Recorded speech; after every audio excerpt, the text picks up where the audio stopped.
The sunglasses, the outfits. This 4-pound Pomeranian, appropriately called Princess, was quite the celebrity in her West Valley neighborhood. Then she was gone. Yeah, I did think she was gone forever. She was part of the family. She went with us everywhere. My parents took her to the casino. I took her to the movies, dinner. This is a picture of Princess taken 5.5 years ago at a Mother's Day brunch in Phoenix.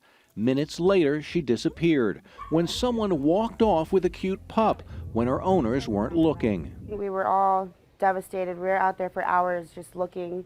We even went back with a group of people putting up flyers all over the place.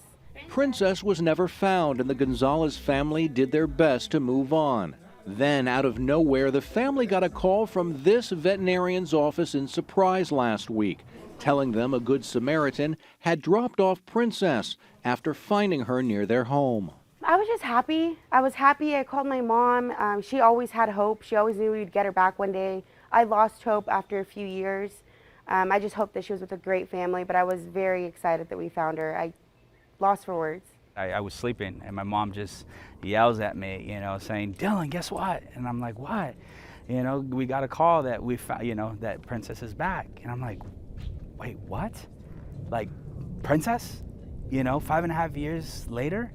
And yeah, it was shocking. Dr. Lindsay O'Connell at the White Tanks Animal Hospital says they were able to reunite Princess with her family because Princess was microchipped and had contact info of her owners. As we all know, animals can be kind of unpredictable, whether a dog slips out of a leash or escapes during a thunderstorm, and microchipping is the best way that we know how to return that furry friend to their families. In case you're wondering, Princess did remember her family and didn't take long to warm up to them. She also looked happy to be dressing up again. It feels great to have her back.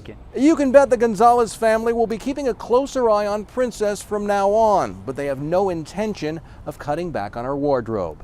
In the West Valley, Jason Berry for Arizona's Family.